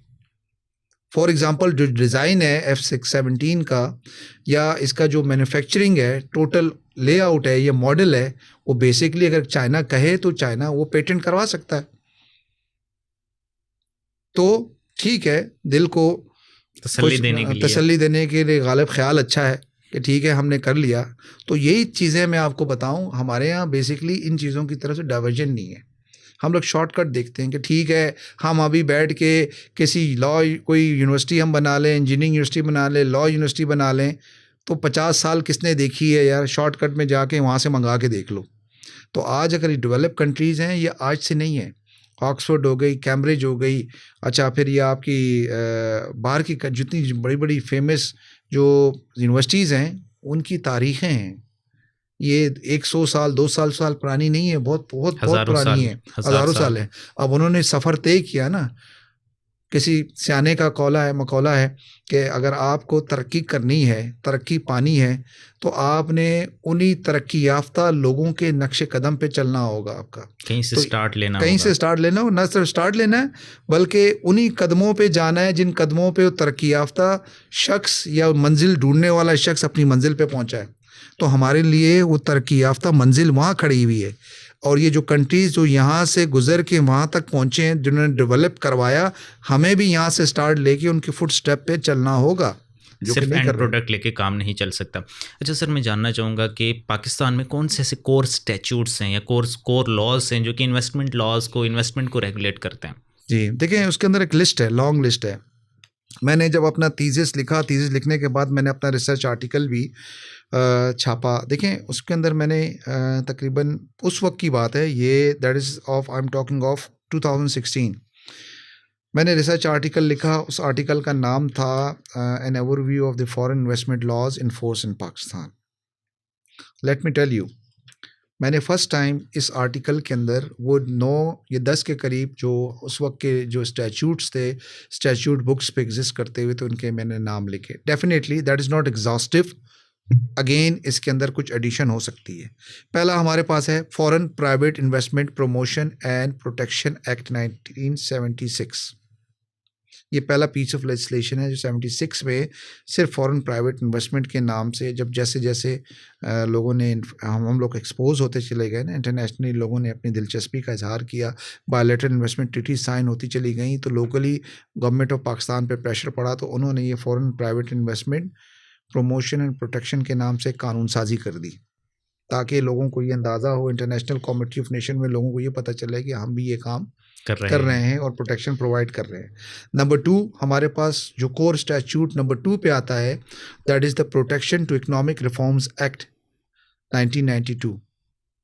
1992 में जो उस वक्त की गवर्नमेंट थी, ग़ालिबन बेनज़ीर साहब की गवर्नमेंट थी, नवाज शरीफ बेनज़ीर साहब की गवर्नमेंट थी। तो 91 में आई थिंक नवाज शरीफ साहब आए थे। हाँ, तो 92 के अंदर जो है इन्होंने ये एक्ट पास किया, और उस एक्ट के अंदर जो है इन्होंने यही फर्दर रिफॉर्म्स लेके आए, क्योंकि एक्सपैट्रिएट का प्रॉब्लम ये था कि वो जितना नेशनल एक्सचेकर जो अपना अर्न करते थे ना, वो स्टेट बैंक ऑफ पाकिस्तान के ज़रिए बाहर जाना था, उनके ऊपर कुछ कैप हैं, उन कैप को आप सरपास करेंगे, पास करके आगे लेके जाएंगे तो फिर आपको अलाउ है, अदरवाइज़ वो अलाउ नहीं है। फिर हमारे पास मुशर्रफ साहब आए 2002 के अंदर। उन्होंने जब ये महसूस किया कि हम लोग बहुत ज़्यादा लैग कर रहे हैं चीज़ों में, तो हमारे यहाँ जो बोर्ड ऑफ इन्वेस्टमेंट एजेंसी हुआ करती थी उसको उन्होंने अपलिफ्ट करके, ओवरहॉलिंग करके बोर्ड ऑफ इन्वेस्टमेंट ऑर्डिनेंस एक जारी किया, जिसके अंडर में उन्होंने बोर्ड ऑफ इन्वेस्टमेंट के जो थी उसको ओवरहॉलिंग करके एक प्लेटफॉर्म बनाया। तो ये मेजर काम 2002 में मुशर्रफ साहब ने अपने टेन्योर के अंदर किया, जिससे काफ़ी one window facility international investor को प्रोवाइड की गई, बहुत सी चीज़ें की गई, जिसमें इनको मैंडेट दिया गया कि पाकिस्तानी मॉडल ऑफ PIT वो बनाएं। तो ये सब काम इस लॉ के ज़रिए हुआ। फिर उसके बाद हमारे पास नंबर 4 पे arbitration international investment disputes act 2011 के नाम से ये बनाया गया। तो ये और नंबर 5 पे recognition and enforcement arbitration agreements and foreign arbitral awards. ये दो स्टैच्यूट बेसिकली हम 2011 ये दो स्टैच्यूट बेसिकली हमारे पास इंटरनेशनल आर्बिट्रेशन नहीं इंटरनेशनल ट्रीटीज़ हैं उनकी बेस के ऊपर है, जिसका पाकिस्तान सिग्नेटरी है। एक तो ICSED की ट्रीटी है, ICSED international centre for settlement of investment dispute, उसकी ट्रीटी है जो कि 1966 में कई 60s के जो दौर था उस वक्त उन्होंने की थी, जो आज तक पाकिस्तान का हिस्सा नहीं बना। हमारे यहाँ समाज प्रॉब्लम यह है कि हम इंटरनेशनली साइन तो कर लेते हैं, उसको हमारा लोकली लॉ बनना ज़रूरी है। हमारा गवर्नमेंट ऑफिशियल कोई भी ट्रीटी को UN के प्लेटफॉर्म पे साइन करता है तो उसको एक स्पेसिफाइड टाइम के ज़रिए पाकिस्तान का लॉ बनाया जाना ज़रूरी है। इसके लिए एक बड़ी स्पेसिफिक टर्म आती है, मेरे भी जहन से निकल गई है, बड़ी अच्छी सी टर्म है इसके लिए। जी बिल्कुल इसी तरह ही। फिर इसके बाद हमारे पास जो है नंबर 6 पे the special economic zones act 2012। ये 2012 में स्पेशल इकोनॉमिक जोन्स जो बाहर इंटरनेशनल इन्वेस्टर्स थे उनको फैसिलिटेट करने के लिए जगह जगह मुख्तस कर दी गई, जिसमें उन्होंने कहा गया एनर्जी क्राइसिस नहीं होगा, बड़ा स्टेट ऑफ द आर्ट आपको मशीनरी प्रोवाइड की जाएगी, फिर आपको जनाब लेबर बहुत अच्छी प्रोवाइड की जाएगी, ट्रेन लेबर मौजूद होगी वहाँ पे, आपको वन विंडो फैसिलिटी वहाँ पे अवेलेबल होगी, गवर्नमेंट ऑफ पाकिस्तान की कोई एजेंसी आपको तंग नहीं करेगी, अच्छा FBR तंग नहीं करेगी आपको, FIA तंग नहीं करेंगी आपको, जो आप काम कर रहे हैं वो स्पेशल इकोनॉमिक जोन में सब काम हो रहा था। नंबर 7 पे हमारे पास इन्वेस्टमेंट पॉलिसीज़ 1997। ये फर्स्ट टाइम इन्वेस्टमेंट पॉलिसी बनी 1997 में with the purpose to regulate the private investment in Pakistan, जो डायरेक्टली आती है, जिसके अंदर you name it, Pepsi Cola जैसे हम पहले डिस्कस कर रहे थे, ये जो मल्टीनेशनल कंपनीज है जो अपना इन्वेस्टमेंट लेके आ रही हैं यहाँ पे। फिर 18 वही 1997 की पॉलिसीज़ को रिवाइज करके इन्वेस्टमेंट पॉलिसीज़ 2013 लॉन्च की गई, उसको फर्दर इम्प्रूव किया गया एज़ पर दी इंटरनेशनल बेस्ट प्रैक्टिसेस, जो कि इंटरनेशनली इन्वेस्टमेंट की प्रोटेक्शन के लिए, फैसिलिटेशन के लिए जो प्रैक्टिसेस की जाती हैं कंट्रीज़ आपस में करती हैं, वो इसको रखी गई। फिर हमारे पास हमारा सबसे ज़्यादा इम्पॉर्टेंट जो मेजर चंक है फॉरेन इन्वेस्टमेंट लॉज का, that is bilateral investment treaties of Pakistan. वो भी एक लाजमी 40% से 50% हिस्सा पाकिस्तान के फॉरेन इन्वेस्टमेंट लॉज का कहलाता है। जैसे मैंने आपको बताया कि फ़र्स्ट टाइम पाकिस्तान ने जो पहली bilateral investment treaties BIT sign की थी वो जर्मनी के साथ थी, दैट वाज साइंड इन 1949, और टिल नाउ तकरीबन कोई 50s के करीब 50s to 60s के करीब ऐसी BITs मौजूद हैं जो कि पेपर बुक पे मौजूद हैं, जो कि पाकिस्तान के सर के ऊपर लटक रही हैं। अच्छा सर, हमने 1970s में एक चीज़ देखी, नेशनलाइजेशन की तरह नेशनलाइजेशन देखी बेसिकली, तो उसका कोई फॉरेन इन्वेस्टर्स पे या उनकी पाकिस्तान की क्रेडिबिलिटी या उनके ट्रस्ट गेन करने में कोई इफेक्ट आता है कि क्या भरोसा फिर नेशनलाइजेशन हो जाए या प्राइवेटाइजेशन हो जाए? क्योंकि नेशनलाइजेशन में हमने बहुत बड़ी इंडस्ट्रीज़ जो है वो एक्वायर कर ली थी विदाउट द कंसेंट, और बहुत नॉमिनल क्या कहते हैं उसको, कंपनसेशन दे के, वो भी किसी को मिला किसी को नहीं, तो उस पर हमने एक्वायर कर ली थी। सो ये भी एक ट्रस्ट का फैक्टर है कि शायद फॉरेन इन्वेस्टर इतना ट्रस्ट नहीं कर पाता कि स्टेट ऑफ पाकिस्तान आज नहीं तो कल कुछ भी कर लेती है। आज बैठे बैठे उनको ख्याल आता है कि शायद नेशनलाइजेशन ठीक है, फिर ख्याल आता है प्राइवेटाइजेशन ठीक है, तो इसका कोई फ़र्क पड़ता है? देखें, जो नेशनलाइजेशन का पीरियड था भुट्टो साहब के दौर में हुआ, वो नेशनलाइजेशन का पीरियड सिर्फ मैं समझता हूँ उसमें ज़्यादा जो इफ़ेक्ट हुए ना वो लोकल ही हुए, लोकल लोग ज़्यादा हुए, बाहर के लोग में कोई नेशनलाइजेशन नहीं हुई। व्हाटएवर, बट फिर भी एक है तो सही, इवेंट हुआ तो है। मैं आपको बताऊं, यहाँ पे इंटरनेशनली नेशनलाइजेशन चीज़ नहीं हुई, जिसकी वजह ये थी कि क्योंकि बहुत से वेरियस ट्रीटीज अवेलेबल थी आपके पास। तो यानी इंटरनेशनल इंस्टीट्यूशंस को नहीं एक्वायर किया गया। इंटरनेशनल इंस्टीट्यूट कौन सा, मुझे बताए ना। पाकिस्तान नेशनल शिपिंग कॉरपोरेशन, वो नेशनलाइज हुई। फिर इसके अलावा दूसरी तमाम हबीब चीज़ें, बैंक हबीब बैंक था, वो nationalize हो नेशनलाइज गया। हुआ। ठीक है, वो पहले प्राइवेट था ना। इनके लोग कौन थे, बोर्ड ऑफ गवर्नर्स में कौन थे, लोकल नेटिव लोग थे ना, बाहर के तो नहीं थे। तो वो लोकली ज़्यादा अफेक्ट हुआ। जो लोकली अफेक्ट हुआ, they are always subject to Pakistani courts. ऐसे ही है ना, पाकिस्तानी कोर्ट्स में उनको क्या दादरसी मिलती।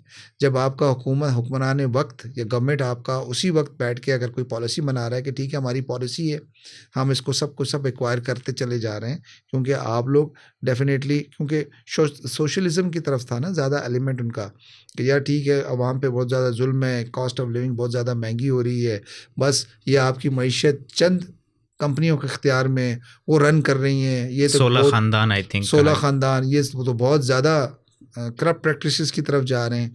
तो भुट्टो साहब का तो उस वक्त विजन तो बिल्कुल ठीक था, मगर अल्टीमेटली हुआ क्या, जो गलत माल प्रैक्टिसेस कर रहे थे वो भी, और जो अच्छी प्रैक्टिसेस कर रहे थे वो भी, दोनों पिस गए।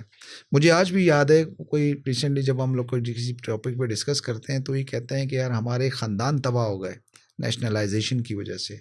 और हमें कुछ लोग, डेफिनेटली रिपोर्टिंग नहीं हुई है, कुछ लोग ऐसे भी कहते थे कि हम लोग अफेक्टीज़ हैं, हमारे वालिद साहब जो है ना पागल हो गए, हम लोग दुबई चले गए, हमने अपना कारोबार वाइंड अप कर दिया। ऐसे ऐसे माइंड्स थे हमारे बिजनेस के, वो सब के सब पाकिस्तान छोड़ के चले गए इन पॉलिसियों की बुनियाद पे। उन्होंने कहा पाकिस्तान का कभी टॉपिक फीजिबल नहीं है। आज गवर्नमेंट कोई पॉलिसी निकालती है, नेक्स्ट गवर्नमेंट कोई आएगी कुछ और पॉलिसी निकाल दी, यू नेवर नो। आज भी लोग परेशान इसी बुनियाद पे हैं। अब आप मुझे दिखाएं, मुझे बताएं ना, राइटली और रॉन्गली।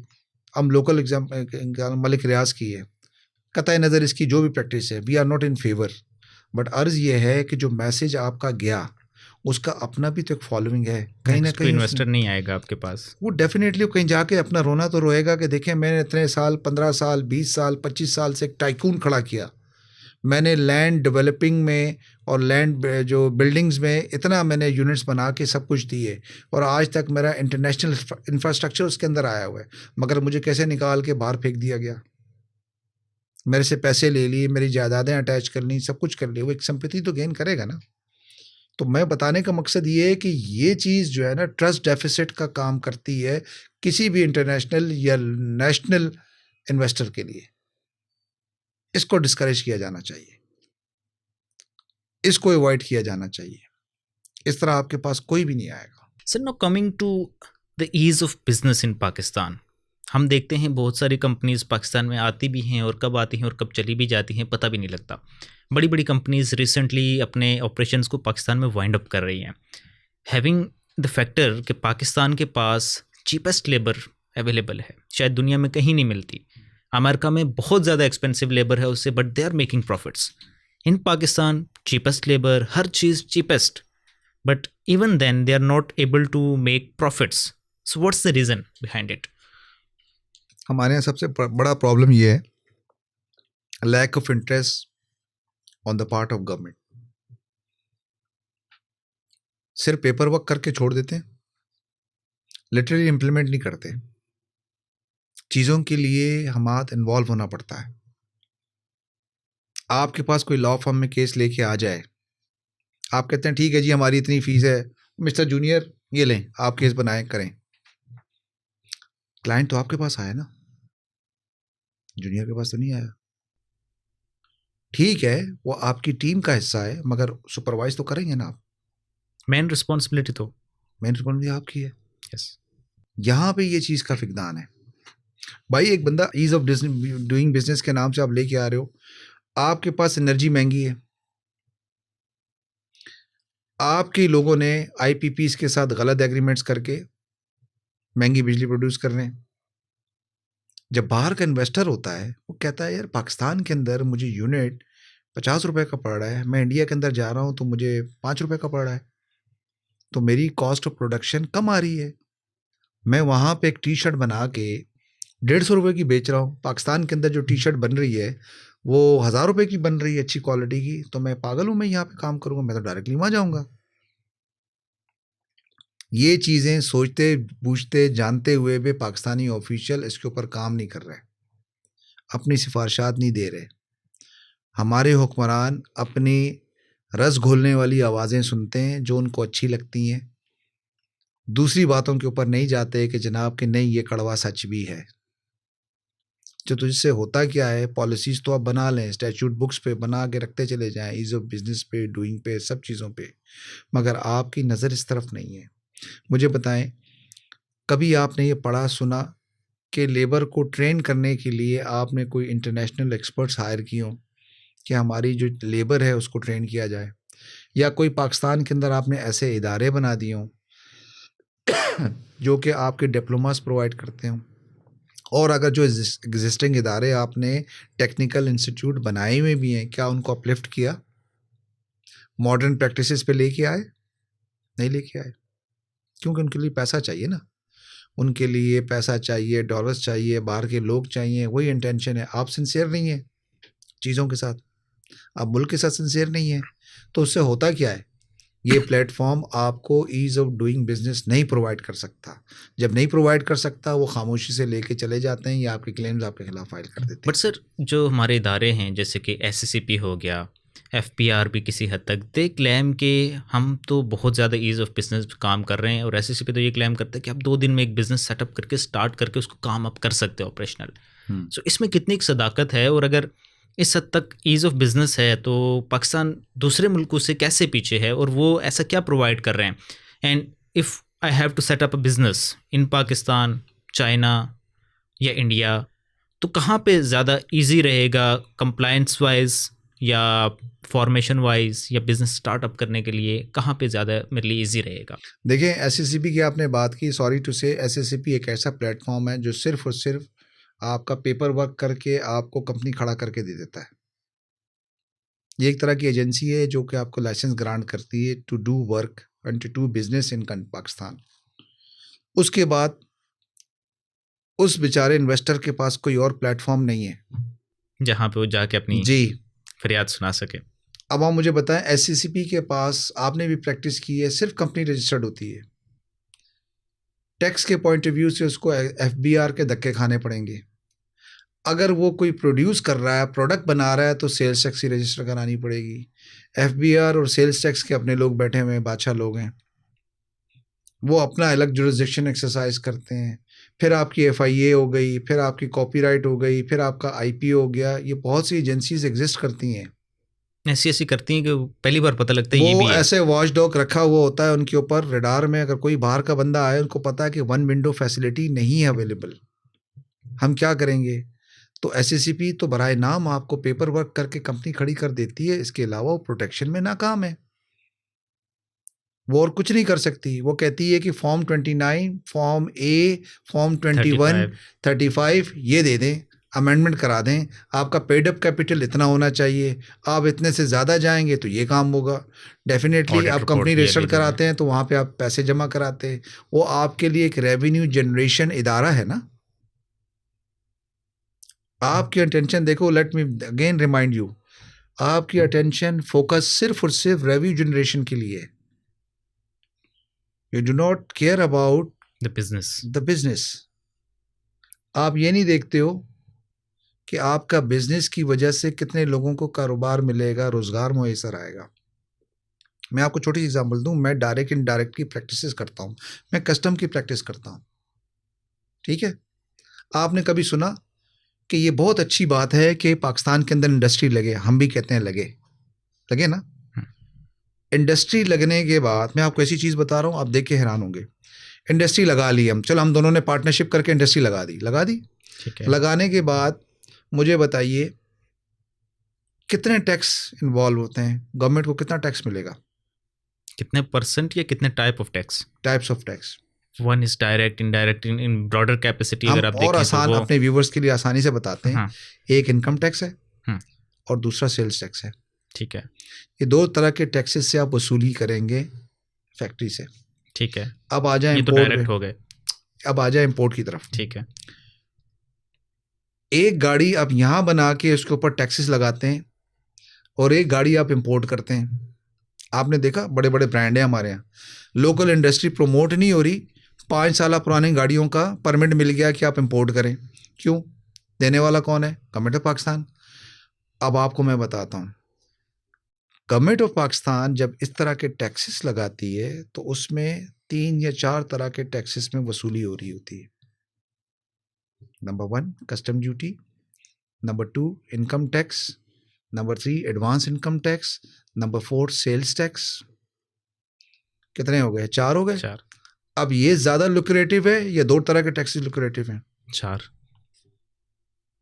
यही वजह है हमारे यहाँ इम्पोर्ट ज़्यादा है, लोकल मैन्युफैक्चरिंग कम है। तो जिससे होता क्या है, इंपोर्ट आप करते हो, बाहर का वो लोग बोलता है जी हमारे से ले लें सब चीज़ें, डॉलर लेके आए, हम डॉलर में बेचते हैं आपको, तो डॉलर डाइवर्ट होता है। तो आज हमारे पास जो रिसेशन है, प्रॉब्लम है, आज इतनी स्ट्रिक्ट चेक एंड बैलेंसेस क्यों लगे हुए हैं? इसीलिए लगे हुए हैं कि इंपोर्ट का बिल जो है वो ज़्यादा है as compare to local manufacturing. और ये ईजी वे आउट मिला हुआ है हमारे यहाँ गवर्नमेंट एजेंसीज़ को। वो ज़्यादा इसी तरफ फोकस है कि ठीक है रेवेन्यू कमाओ, क्योंकि गवर्नमेंट का ख़र्चा बहुत है, गवर्नमेंट के ब्यूरोक्रेट्स के इन चीज़ों के खर्चे अखराजात बहुत हैं, उनको पूरा करना है। तो वो आप 4 टैक्स लेके रादर देन 2 लेके बिजनेस बढ़ा दें, 4 लेके बिजनेस को खराब कर एग्जैक्टली दें। They are on that policy. जी अच्छा बिल्कुल। सर, ओवरऑल इन्वेस्टमेंट लॉस पे अगर आप कोई गवर्नमेंट को रिफॉर्म सजेस्ट करेंगे तो वो क्या होगा? कि overall just one reform I would like to you know कि कौन सा आप रिफॉर्म में सजेस्ट करेंगे गवर्नमेंट को कि ये करना चाहिए आप? सबसे पहले जैसे हमने डिस्कस किया, हमने बहुत सी चीज़ें डिस्कस की, ईज़ ऑफ डूइंग बिजनेस, हमने डिस्कस किया कि how to set up business by the international investors, इनके लिए 1 विंडो फैसिलिटेशन आप कायम करें under the umbrella of board of investment agencies, board of investment जो ऑर्डिनेंस है 2002 के ज़रिए 1 विंडो फैसिलिटी हो। कोई भी लोकल, नेशनल या इंटरनेशनल आपका अगर कोई आता है एप्लीकेशन लेके, मैं सेटअप करना चाहता हूँ, वो एप्लीकेशन दे, पूरी की पूरी एजेंसीज के साथ उसको परमिट एक साथ ही मिल जाए, कोलैबोरेशन हो सारी एजेंसीज की। उसको लिए कोई इशू ना हो कि मैं FIA में अलग जाऊँ, मैं FBR में अलग जाऊँ, मैं फलां जगह अलग जाऊँ, इंपोर्ट एक्सपोर्ट का लाइसेंस अलग लूँ, वगैरह वगैरह वगैरह। वो जो है वहीं प्रोवाइड करके उसको 7 दिन का, 2 दिन का, 5 दिन का टाइम दे देंगे सर आप ओके। अच्छा सर, अगर वो ये कहें कि जनाब कि जी मुझे कंपनी सेटअप करनी, SSCP उसके साथ कोलैबोरेशन में करके ओके कर दे। सही। अच्छा सर, हम इन्वेस्टमेंट लॉज मुल्कों की तो हमने बात कर ली, बट आप भी एक वकील हैं, मैं भी एक वकील हूँ, और वकला के भी फाइनेंशियल कंडीशंस कोई बहुत अच्छी नहीं हैं। सो क्या ऐसे मैकेनिज़्म लाए जा सकते हैं कि वकला की वेलफेयर हो, फाइनेंशियली भी ग्रूमिंग भी हो? क्योंकि आज हम देखते हैं कि बिजनेसेस ऑब्वियसली नहीं है पाकिस्तान में, तो वकला को भी कोई पे करने के लिए भी तैयार नहीं है। सो कैसे वकला की इनकम को बेहतर किया जा सकता है या ओवरऑल वेलफेयर को बेहतर किया जा सकता है? Because you are the candidate of Sindh bar council as well, election भी होने वाले आपके। So what are you going to do in this regard? देखिए मैं अर्ज़ करूं, सबसे पहले हमारे यहाँ जो चीज़ है ना, लीगल फ्रेटर्निटी में जो न्यू एंट्रेंट हैं, यंग लॉयर्स हैं जिसको कहते हैं, उनकी अपलिफ्टमेंट के लिए कोई काम नहीं हो रहा। आप बैठे पॉडकास्ट कर रहे हैं ना, since you are a lawyer, आपके पास जो एक्स्ट्रा स्किल है इंटरव्यू करने की, पॉडकास्ट रिकॉर्ड करने की, ये आपने खुद जनरेट की ना, कि ये हमारा रेगुलेटरी बॉडी का काम है। हमें बदकिस्मती से लॉ कॉलेज के अंदर ये पढ़ाया जाता है बच्चों को कि जी आपने लॉयर बनना है, 2 पीस सूट पहनना है, कोर्टों में जाके ही काम करना है। हमारे यहाँ सिर्फ लिटिगेशन या इन चैम्बर प्रैक्टिस सिखाई जाती है, दूसरे स्किल्स नहीं सिखाए जाते। कैरियर काउंसलिंग नहीं है कि भाई LLB करने के बाद LLM करें, PhD करें, आपने एकेडेमिया में भी अपना नाम कमा सकते हैं। फिर आपने लीगल प्रोफेशन के अंदर बहुत सी ऐसी जॉब्स हैं जो कि आप कर सकते हैं। आप रिसर्चर बन सकते हैं, आप इंटरनेशनल रिसर्च करके आउटसोर्स कर सकते हैं रिसर्च को। ठीक है, मैंने उस दिन कहीं पढ़ा, मैं कहीं देख रहा था, तो मुझे कोई एक स्टूडेंट ने एक बात की आइडिया जनरेशन की, कि आजकल के कुछ लॉ फर्म्स ऐसे हैं जिन्होंने रिसर्चर रखे हुए हैं जो कि केस के ऊपर जो इश्यूज आते हैं ना, उनके ऊपर पुराना जो प्रेसिडेंट है, केस लॉज है, वो निकाल के देते हैं, राइट। मुझे किसी ने कहा कि सर हम एक ऐसी फर्म बनाने जा रहे हैं जिसके अंदर मैं 4, 5, 6 यंग स्टूडेंट्स को ले रहा हूँ, हमारा ये कंपनी होगी, हम हर वकील को इनवाइट करेंगे, उसका जो केस लॉ का प्रोपोजिशन है ना, इश्यूज हैं, उस पर हम उनको रिसर्च करके केस लॉ निकाल के देंगे, वो आउटसोर्स होगी। अब इसके लिए आपको एक वकील को किसी परमानेंटली एक रिसर्चर हायर नहीं करना, आप अपनी जॉब को आउटसोर्स कर लें। अब ये आइडिया आया ना, अब ये आइडिया अगर आपके रेगुलेशन के अंदर, रेगुलेटरी बॉडी के अंदर पढ़े लिखे लोग होंगे तो कैच करेंगे, कोई ऐसा सेमिनार कराएंगे, कोई ऐसी चीज़ आगे लेके जाएंगे, अपलिफ्टमेंट होगी। दूसरा सबसे बड़ा प्रॉब्लम ये है हमारे यहाँ जो फ़िकदान है, मैं कहता हूँ जुडिशरी के अंदर भी और लीगल फ्रेटर्निटी के अंदर भी, वो ये कि हम ट्रेनिंग नहीं करवाते। बैंकिंग फील्ड को देखा है कभी? बैंकर को देखा है? आप कभी बैंक में अपने जो बैंकर के पास जाएँ, पता चलता है कि बैंकर साहब ट्रेनिंग पे हैं। क्यों?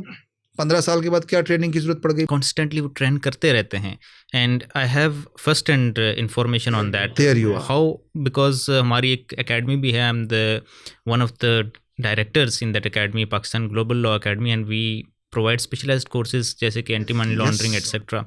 बैंकर्स आते हैं और वो बल्क में हमसे वो कोर्सेज परचेज करते हैं, so yes they are continuously on training.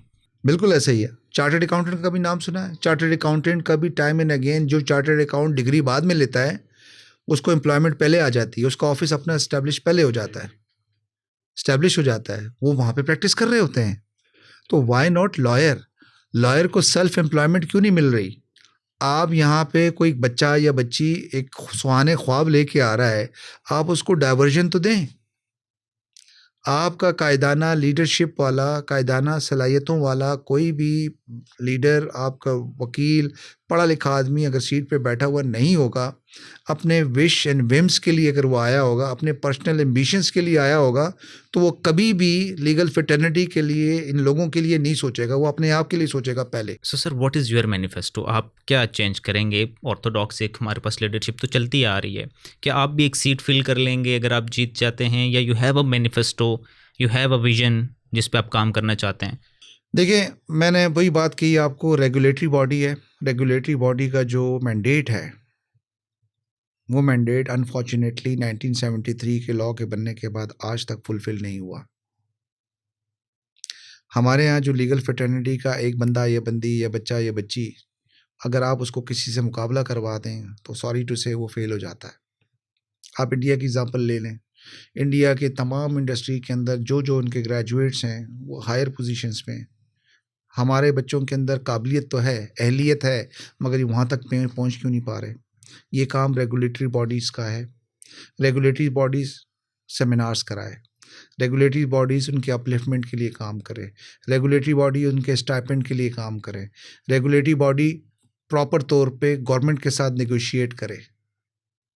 Regulatory body का ये काम नहीं है कि वो बैठ के सिर्फ और सिर्फ time and again directions they, time and again issues पे बात, ठीक है, that is one limb of their work, वो भी करें, मगर साथ साथ अपलिफ्टमेंट के लिए भी करें, वेलफेयर के लिए भी कुछ करें। मुझे आप एक बात बताइए, मैं उस दिन कहीं पढ़ रहा था, मुझे किसी ने कहा कि पिछले साल गवर्नमेंट ऑफ सिंध के वेलफेयर डिपार्टमेंट ने, मैं नाम नहीं लूँगा एक एनजीओ का, उस एनजीओ को करोड़ रुपए की मद में डोनेशन दिया, कि और डोनेशन किस मद में दिया, क्या करने के लिए दिया, कि आप ये जेलों के अंदर जो गरीब मुल्ज़िमान हैं, जिनके पास वकील करने के लिए पैसे नहीं हैं, आप वकील करके दें उनको। मुझे बताएं, वो एक प्राइवेट एनजीओ ने अपने रिसोर्स इस्तेमाल करके गवर्नमेंट के पास कैसे पहुंची, और गवर्नमेंट ऑफ सिंध का वेलफेयर डिपार्टमेंट दे रहा है उनको। ये काम रेगुलेटरी बॉडी क्यों नहीं कर सकती? रेगुलेटरी बॉडी ये कहे कि आप हमें आउटसोर्स करें, हम कहते हैं ये पैसा जो भी आप देना चाहें सालाना तौर पे एक अमाउंट हमें दे दें, हम जो नए यंग एनर्जेटिक लड़के, ये बच्चे बच्चियां हैं, उनको एंगेज करके ये उनको हम ब्रीफ दे दें, कम से कम उनका दाल दलिया तो चलता रहे, उनकी ट्रेनिंग भी होती रहे। वो नहीं करना चाह रहे। दूसरी बात, हमारे यहाँ इस वक्त कराची के अंदर कोई लोअर जुडिशरी में एडीजे, सीनियर सिविल जजेस तो तकरीबन को 250 से 300 के करीब अदालतें हैं। आपने भी देखा होगा, जजेस के पास रिसर्च फैसिलिटी का फिकदान है? जजमेंट राइटर्स रिसर्चर के नाम से पोस्ट क्रिएट करें, हर एक जज को 2 बच्चा ये बच्ची दे दें,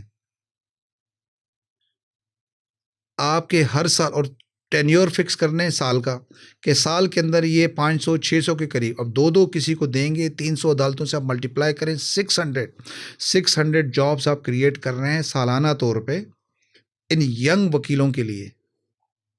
वो ना सिर्फ बैठ के रिसर्च सीखेंगे, लॉ सीखेंगे, ड्राफ्टिंग सीखेंगे, और सीनियर सिविल जजेस की जुडिशियल ऑफिसर के अंडर ट्रेनिंग पाएंगे।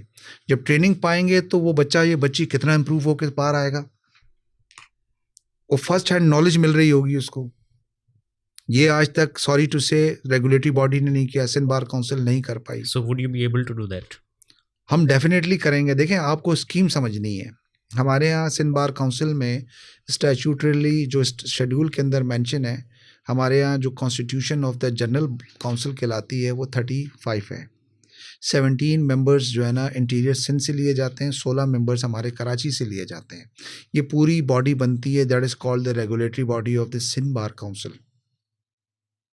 अब हमारे यहाँ कॉन्स्टिट्यूशन कराची के लेवल पे क्या है, 6 मेंबरान आपके साउथ से सेलेक्ट होते हैं, 4 मेंबरान आपके सेंट्रल से सेलेक्ट होते हैं, और 4 मेंबरान आपके ईस्ट से होते हैं, एक वेस्ट से और एक मलीर से होता है। That makes 16 members body from Karachi, जिसको आप अर्बन बॉडी कहते हैं। रूरल एरिया में 17 है। बहुत से जो ग्रुप ऑफ डिस्ट्रिक्ट्स हैं उनमें डिवाइड करके 17 के करीब वहाँ पे बनाए हुए हैं। दैट मेक्स 35 का इजलास होता है। 35 में अंदर अपोजिशन भी होता है, रूलिंग भी होता है, और लेजिस्लेशन, काम करना या ना करना, चीज़ें होना या ना होना, अच्छा प्रेस रिलीज जारी करना या ना करना, वो जनरल काउंसिल के अंदर इजलास होता है। जनरल काउंसिल के अंदर जस्ट लाइक अ पार्लियामेंट में क्या होता है, कोई भी एक piece of legislation, rule making या कोई भी चीज़ अप्रूवल के लिए जाती है, मेजॉरिटी अगर होती है तो वो चीज़ अप्रूव हो जाती है, मेजॉरिटी नहीं होती तो डिसअप्रूव हो जाती है। भले आपका अपोजिशन कुछ भी चीखे चिल्लाए, सब कुछ करे, वो काम नहीं होता।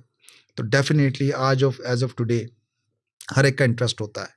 रेगुलेटरी बॉडी के अंदर हर एक जो हुकूमत वक्त है वो ये चाहती है मेरे ज़्यादा से ज़्यादा लोग इसके अंदर बार काउंसिल्स के इलेक्शन के ज़रिए अंदर आएँ, ताकि 5 साल हमें सुकून से गुजरें, हमारे खिलाफ कोई ऐसी लेजिस्लेशन पास ना हो जाए। Sir, thank you so much for your time, and it was a insightful, great, knowledgeable discussion investment laws पे. Thank you for your time once again. आप viewers के लिए भी I think एक काफ़ी नॉलेजेबल और इंटरेस्टिंग पॉडकास्ट रही होगी। अगर आपको ये पॉडकास्ट अच्छी लगी, इसे लाइक करें, दोस्तों के साथ भी शेयर करें, दूसरे जो भी लॉ स्टूडेंट्स हैं उनके साथ भी शेयर करें, वैल्यूएबल इन्फॉर्मेशन है। मिलते हैं अगली पॉडकास्ट में, तब तक के लिए अल्लाह हाफिज़।